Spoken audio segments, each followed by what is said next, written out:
नमस्कार दोस्तों, कैसे हो सब लोग। जो भी अभ्यर्थी लैब असिस्टेंट की तैयारी कर रहा है उसके लिए फिजिक्स वाला जो पोर्शन है उसका सिलेबस मैं आप लोगों के साथ आज डिस्कस करने वाला। परिचय दे देता हूं। मेरा योगेश शर्मा, स्कूल लेक्चरर हूं।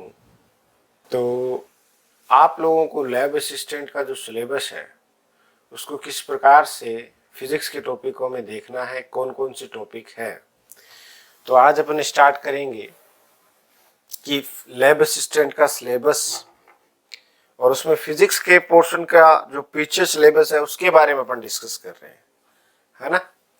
तो सबसे पहले आप लोग देखो 11th क्लास का टॉपिक है dynamic of rigid body, torque, conservation of angular momentum, moment of inertia of simple geometrical object. देखो ये अपना रोटेशन मोशन वाले में चैप्टर में से दृढ़ पिंड गतिकी वाले में से टॉपिक, दृढ़ पिंड गतिकी, है ना। दृढ़ पिंड गतिकी में सबसे पहले जैसे बल आघूर्ण, तो एक बार तो बल आघूर्ण के ऊपर सीधा सा पीछे वाले प्रश्न में पूछा हुआ था, बल आघूर्ण कम होना चाहिए, ज्यादा होना चाहिए, टॉर्क का मान के ऊपर नॉर्मल सा थ्योरेटिकल प्रश्न था। कोणीय संवेग संरक्षण के ऊपर तो प्रश्न बनता है लेकिन पूछा कुछ नहीं गया है। और सरल ज्यामिति वस्तुओं का जड़त्व आघूर्ण के ऊपर आप लोगों को प्रश्न छोटा मोटा एक पूछा ही पूछा जाएगा। तो इस टॉपिक से 3 प्रश्न आए हुए अभी तक, दृढ़ पिंड गतिकी से तीनों से ही मिला के अपने को जो रोटेशन वाला पोर्शन है उसको आप लोगों को थोड़ा ध्यान से देखना है।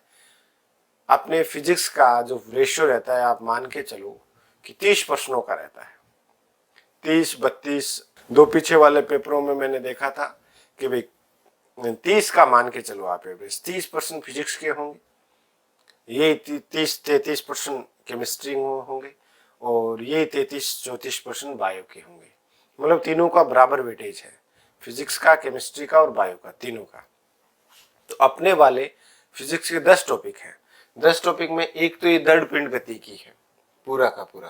तो आप लोग इसमें जो जड़त्व आघूर्ण वाला है, जैसे गोले का है, रिंग का है, इन सब का आराम से तसल्ली से सबको याद कर लेना। स्पर्श रेखा के अनुदिश क्या होगा, केंद्र के सापेक्ष क्या होगा, उनसे छोटे मोटे प्रश्न बनते हैं। जब मैं पेपर हल कराऊंगा तो आप लोग देखना कि आप लोगों को पता चल जाएगा कि किस टाइप से प्रश्न आए हुए। तो यहां से आप औसतन मान के चलो कि 3% तो कंफर्म आएंगे। लैब असिस्टेंट की बात कर रहा हूं मैं। लैब असिस्टेंट में इस टॉपिक से 3 प्रश्न आए, 3-3 का ही रेशियो रहना है, ठीक है। तो बल आघूर्ण पे नॉर्मल सी बात है, छोटे छोटे पॉइंट है, कोई ज्यादा लंबी चौड़ी खड़े नहीं। दूसरा है thermodynamics, first and second law of thermodynamics, heat engine और रेफ्रिजरेटर। अब इसमें उष्मा गतिकी तो वैसे भी शानदार टॉपिक है। तो उष्मा गतिकी का पहला नियम, दूसरा नियम और उष्मा इंजन। प्रशीतक से तो प्रश्न नहीं पूछा हुआ, लेकिन कार्नोट इंजन या उष्मा इंजन के ऊपर हर साल भले कोई सा एग्जाम हो आएगा ही आएगा प्रश्न। तो उष्मा गतिकी से भी 3 से 4 प्रश्न, कितने, 3 से 4 प्रश्नों का रेशियो है, मिनिमम 3 तो आने ही आने हैं, ठीक है। फर्स्ट लॉ अपने को दे दिया, डेल क्यू बराबर डेल यू प्लस डब्ल्यू, और अपने को पूछ लिया इसका मान कितना होगा, इसका मान कितना होगा। इस प्रकार सिंपल से प्रश्न। तो उष्मा गतिकी में प्रथम नियम, दूसरा नियम, कार्नोट इंजन या उष्मा इंजन और प्रशीतक रेफ्रिजरेटर, ठीक है ना। तो कार्नोट इंजन पे बीटा का जो मान रहता है उसके 1 - T2/T1, इसके ऊपर प्रश्न बनने ही बनने हैं, ठीक है। बाकी तो अपने को जब टॉपिक डिस्कस होता है तभी बताऊंगा, है ना। तीसरा जैसे ऑक्सीलेशन है, ऑक्सीलेशन में सिंपल हार्मोनिक मोशन और इसके एग्जाम्पल और रेजोनेंट कंडीशन, यानी सरल आवर्त गति में आप लोगों को सरल आवर्त गति, जैसे सरल आवर्त गति में अपने को जैसे स्प्रिंग हो गया, स्प्रिंग का पेंडुलम को जब द्रव्यमान लटका देते हैं तो इसको आगे पीछे गति जब होता है तो उस टाइम आप लोगों को उसका आवर्तकाल निकालना है, गतिज ऊर्जा निकालनी, स्थितिज ऊर्जा निकालनी है। तो गतिज ऊर्जा, स्थितिज ऊर्जा, इनसे एक प्रश्न बना हुआ है ना। दोनों पेपरों में आप लोग देखोगे तो सिंपल पेंडुलम में स्प्रिंग वाले से प्रश्न आ जाता है, ठीक है। तो स्प्रिंग वाले से प्रश्न आएगा। और अनुनाद जो रेजोनेंस है उसके ऊपर भी एक प्रश्न, यहां से रेजोनेंस से आपको एक प्रश्न मिल जाएगा, यहाँ से इसके एग्जाम्पल से 2 प्रश्न मिलेंगे, कुल मिला के यहाँ से भी अपने को 3 प्रश्न मिलते हैं। अब है आगे आप बढ़ोगे, वेव है, प्रिंसिपल ऑफ सुपरपोजिशन और डॉपलर इफेक्ट। तो डॉपलर इफेक्ट तो अपने आप में एक बड़ा टॉपिक है और बहुत शानदार टॉपिक है।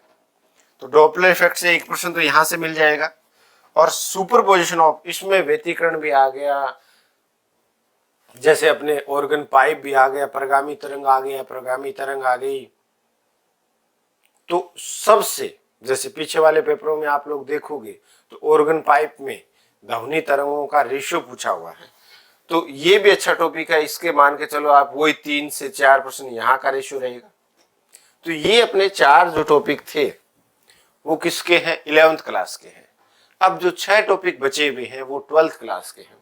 देखो, स्थिर विद्युत्की में जो फर्स्ट टॉपिक हो गया अपना इलेक्ट्रोस्टेट।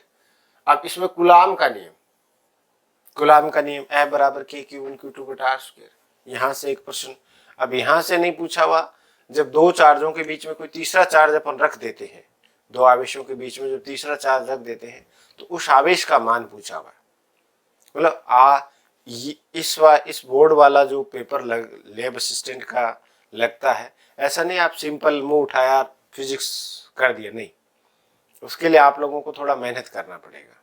मेहनत भी और कॉन्सेप्ट के साथ में प्रैक्टिस बहुत जरूरी है। ऐसे नहीं सीधा सा आप प्रश्न को टच ही नहीं कर सकते। तो अच्छा पेपर बनाते हैं ये लोग बात। कुलाम का नियम है, कुलाम के नियम में भी अपने को लेवल का प्रश्न मिलेगा, अच्छा प्रश्न मिलेगा। अब विद्युत क्षेत्र है, विद्युत क्षेत्र और गाउस नियम, और गाउस नियम के अनुप्रयोग। अब गाउस नियम के अनुप्रयोग है, तो इसमें से भी वही 3-4 प्रश्न यहां से मिल जाएंगे। 3 से 4 प्रश्न का रेशियो रह जाएगा, 3 से 4 प्रश्न। अब गाउस नियम में बड़ा इंपॉर्टेंट है। गाउस नियम पे एक न्यूमेरिकल तो बनना ही बनना होता है, बिल्कुल कैलकुलेशन वाला प्रश्न आता है। और यदि आप लोग 2 प्लेटों के बीच में विद्युत क्षेत्र की बात करें, तो एक थ्योरेटिकल प्रश्न भी पूछा हुआ है।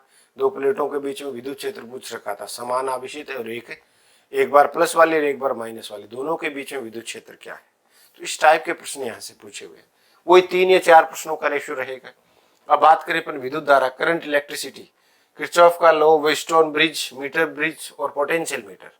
तो विद्युत धारा में जो किरचॉफ का नियम है, उस किरचॉफ के नियम में आपको सर्किट मिलेगा, और सर्किट के अंदर से किसी भी सेल या रेजिस्टेंस के ऊपर आप लोगों को वोल्टेज पूछा जाएगा। मतलब अच्छे प्रश्न इसमें से आप लोगों को करना पड़ेगा। वेस्टोन ब्रिज का सीधा सा सिंपल सा प्रश्न आता है।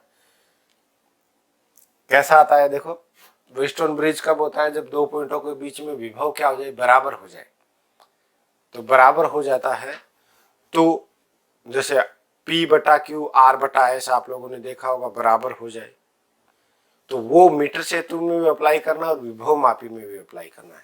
तो मीटर सेतु और विभव मापी दोनों ही एक एक प्रश्न तो देगा ही देगा, और किरचॉफ नियम 1 प्रश्न, तो कुल मिला के 3 प्रश्न आप लोगों को यहाँ से मिल जाएगा। बाकी आप लोग जैसे जैसे पेपर हल करोगे दोनों आए हुए, तो आप लोगों को आइडिया लग जाएगा कि कहाँ कहाँ से प्रश्न उठने हैं और कौन कौन से उठने हैं। अब 12th क्लास में फिर ऑप्टिक्स है, माइक्रोस्कोप और टेलीस्कोप दे दिया, इंटरफेरेंस दे दिया, डिफ्रैक्शन दे दिया, पोलराइजेशन दे दिया और पोलरीमीटर दे दिया। यदि सूक्ष्मदर्शी और दूरदर्शी, सूक्ष्मदर्शी और दूरदर्शी। व्यतिकरण में यंग डबल स्लिट एक्सपेरिमेंट। विवर्तन या डिफ्रैक्शन में अपने को ध्रुवण के लिए जो ब्रूस्टर का नियम है, ध्रुवण के लिए जो ब्रूस्टर का म्यू बराबर tan IP, ये छोटे छोटे प्रश्न आए हुए हैं नॉर्मल। विवर्तन में आप लोगों को फ्रोनहोफर डिफ्रैक्शन जो है, फ्रोनहोफर विवर्तन है, वहां से जैसे स्लिट की चौड़ाई कम करेंगे ज्यादा करेंगे, तो एक प्रश्न तो आपको यहां से मिल जाता है, यंग डबल स्लिट एक्सपेरिमेंट। एक विवर्तन से मिल जाता है, एक ध्रुवण से प्रश्न मिल जाता है। ठीक है, ध्रुवण मापी में तो आप लोग ऐसे ही पढ़ लेना थोड़ा सा। सूक्ष्मदर्शी और दूरदर्शी में दोनों इंपॉर्टेंट है, पर प्रश्न जब भी आ जाता है तो यहाँ दोनों से एक ही फॉर्मूला है, कोई दिक्कत नहीं। तो 3 प्रश्न तो मिनिमम है ही है, 3 से 4 ही हो जाएंगे इस यहाँ से। अब देखो आगे, atom, Bohr model of H atom, hydrogen परमाणु का बोर मॉडल, हाइड्रोजन परमाणु का बोर मॉडल। अब हाइड्रोजन परमाणु के बोर मॉडल में आप लोगों को हाइड्रोजन परमाणु के बोर मॉडल में इसकी त्रिज्या भी देखनी पड़ेगी, वेग भी देखना पड़ेगा, गतिज ऊर्जा देखनी पड़ेगी, स्थितिज ऊर्जा, टोटल एनर्जी भी देखनी पड़ेगी, और हाइड्रोजन स्पेक्ट्रम भी देखना पड़ेगा, पांचों की पांचों श्रेणी भी देखनी पड़ेगी। इसका आयनन विभव क्या होता है, प्रथम उत्तेजित ऊर्जा स्तर क्या होती है। इस प्रकार के प्रश्न बड़े सिंपल प्रश्न है, लेकिन आप लोगों को ऐसा सीधा सीधा सा नहीं मिलेगा। अच्छा, थोड़ा सा आप लोगों को इसको प्रैक्टिस करनी पड़ेगी, तभी ये मामला बैठेगा। यहां से भी पिछली बार वाले पेपर में आप लोग देखो तो सीधे साधे 4 से प्रश्न बन चुके थे, तो ये 3 से 4 प्रश्नों रेशियो रहेगा। आगे देखो आप लोग न्यूक्लियस में mass defect, nuclear binding energy, nuclear fusion और फ्यूजन। तो नाभिक में द्रव्यमान क्षति, नाभिकीय बंधन ऊर्जा, नाभिकीय विखंडन और नाभिकीय संलयन। अब ज्यादातर तो यहां से यदि आपन देखो तो बाइंडिंग एनर्जी से 1% मिलेगा ही मिलेगा, ठीक है। अब इसके अंदर आप लोगों को इतने से टॉपिक से काम नहीं चलेगा, इसमें रेडियो एक्टिविटी भी पढ़नी पड़ेगी, और रेडियो एक्टिविटी में अल्फा बीटा जो भी अपने पास में है उनका डीके भी एक बार आप लोग देखना। द्रव्यमान क्षति भी आप लोगों को नाभिक के ऊपर पूरी चर्चा करनी पड़ेगी। कुल मिला के नाभिक सीधा द्रव्यमान क्षति तो आप देख नहीं सकते, पूरा नाभिक के ऊपर चर्चा करनी पड़ेगी। तो यहां से यदि अपन देखें तो ये 3% तो मिनिमम रहे हुए हैं पीछे वाले चैप्टरों में। अब आ जाओ, लास्ट टॉपिक अपना है semiconductor, PN junction, transistor, logic gate, diode as a rectifier, zener diode. यानी आप लोगों को लास्ट जो चैप्टर अपना बचता है 12th क्लास में, पीएन संधि, ट्रांजिस्टर, तर्क द्वार, डायोड को आप दृष्टकारी के रूप में यूज करोगे, जेनर डायोड। तो ये मान के चलो कि ट्रांजिस्टर 1% लेगा, पीएन संधि 1% लेगा, लॉजिक गेट 1% लेगा, और यहां दोनों में से, जैसे पीछे तो दृष्टकारी में से भी 1% पूछा हुआ है, आवृत्ति पूछी है अर्ध तरंग दृष्टकारी की, और जेनर डायोड भी कहाँ कैसे लगाते हैं। तो कुल मिला के यहां से अपन देखो तो 4 ही प्रश्न देने हैं अपने को, ज्यादा नहीं कर सकते। तो कुल मिला के आपका जो रेशियो बना है वो कितने प्रश्नों का हो गया, लगभग आप लोग ये मानो कि 30 से 33 प्रश्नों का काम हो गया। हर टॉपिक अपने आप में 3 प्रश्न मिनिमम लेके जाएगा, 3 से 4, 3 से 4, 3 से 4। तो आप लोगों को इसमें ऐसे न सीधा सा काम नहीं चलेगा। टॉपिक देखा, फॉर्मूला देखा, कॉन्सेप्ट देखा, और कॉन्सेप्ट के बेस में न्यूमेरिकल प्रैक्टिस ज्यादा करनी है। थ्योरेटिकल तो करना ही करना है, थ्योरेटिकल के साथ में न्यूमेरिकल प्रैक्टिस करनी है, यानी वैल्यू वाले प्रश्न पूछे हुए हैं। आप जब दोनों पेपर हल करोगे तो आप लोगों को पता चलेगा कि वैल्यू वाले प्रश्न जब तक नहीं करोगे तब तक मामला बैठता नहीं है। तो अच्छा पेपर आएगा, और अच्छा प्रश्नों का भी जो तरीका रहता है वो अच्छे प्रश्न रहते हैं। तो आप लोगों को बढ़िया से तैयारी करनी है, और कोई ज्यादा हार्ड वाली बात नहीं, बस नॉर्मल फिजिक्स पढ़ोगे और उसके प्रैक्टिस कर लेना, आराम से अपना काम हो जाएगा 30 से 35 प्रश्नों का।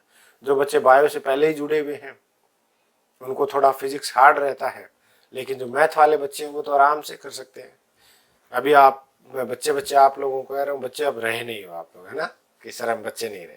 कोई बात नहीं, आप लोग तसल्ली से इस एक बार सिलेबस को देख के टॉपिक वाइज आप लोग इसको हल करके देखना, है ना। और जब दोनों पेपर में आप लोगों को हल करा दूंगा तो आप लोगों को पता चल जाएगा कि भी कहाँ से कैसा प्रश्न आना है, कैसे अपने को तैयारी करनी है इसकी।